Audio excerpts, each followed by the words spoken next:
2012 میں بھی ہمارے نصیر آباد ڈویژن بھی سیلاب کی زرد میں آیا تھا، جس میں ہمارے تقریباً ڈسٹرکٹ کچھی، ڈسٹرکٹ نصیر آباد، ڈسٹرکٹ صوبت پور اور ڈسٹرکٹ جعفر آباد یہ بھی متاثر ہوئے تھے۔ اکثر لوگ بہت سے یہاں پہ تقریباً 5 6 9 فٹ پانی بھی آیا تھا، وہیں پہ بہت سے جانیں بھی ضائع ہو گئی۔ حالانکہ اکثر لوگ وہیں سے نقل مقامی کر کے سندھ چلے گئے ہیں۔ ابھی تک جو ان کے نام پہ میٹر ہیں، لیکن ان سے وابدہ ہر وقت ان کے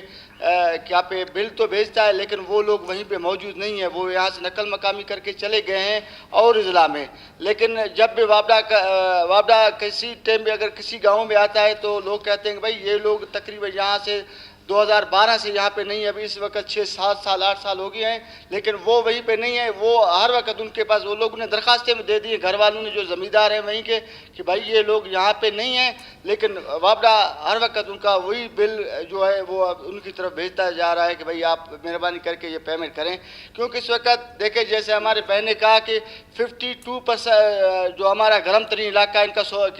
تربت ہے، ویسا ہمارا نصیر آباد کا بھی یہی ایسے ہی تقریباً گرمی کے حوالے سے، جس علاقے سے تقریباً 960 میگا واٹ بجلی پیدا کیا جا رہا ہے، لیکن وہیں کے لوگوں کو، مقامی لوگوں کو بجلی نہیں دیا جا رہا ہے۔ کہتا ہے کہ یہاں پہ جو بجلی پیدا ہو رہا ہے ہم نیشنل گریڈ میں دے دیں گے، وہاں سے لے لیں، آپ لے لیں۔ اس وقت ہمارے نصیر آباد ڈویژن میں 4 گریڈ اسٹیشن آپ کیے گئے ہیں، جس میں ہمارا ڈیرہ مراد جمالی ہے، روجان ہے، جل مکسی ہے، استا محمد۔ میرا حلقہ یہاں سے جہاں پہ ڈیرہ مراد جمالی ہے، اچ پراجیکٹ ہے، وہاں سے تقریباً 12 کلومیٹر پہ 22 کلومیٹر پہ ہمارا ایک تحصیل تمبو ہے، وہیں پہ 66 kV کا جو ہمارا گریڈ اسٹیشن ہے، اس کا بجلی گڈو سے آ رہا ہے۔ یہاں پہ میں 2 3 مرتبہ چیف گیسٹ کے پاس گیا کہ بھائی مہربانی کر کے آپ اس کو اس گریڈ میں شامل کیا جائے اچ، تاکہ دوسرے ہمارے اضلاع کے جعفر آباد، جل مکسی، آپ کا صوبت پور اور ڈیرہ مراد جمالی جو ہمارا سٹی ہے، جو تحصیل ڈیرہ مراد جمالی، اس کو یہاں سے دیا جا رہا ہے۔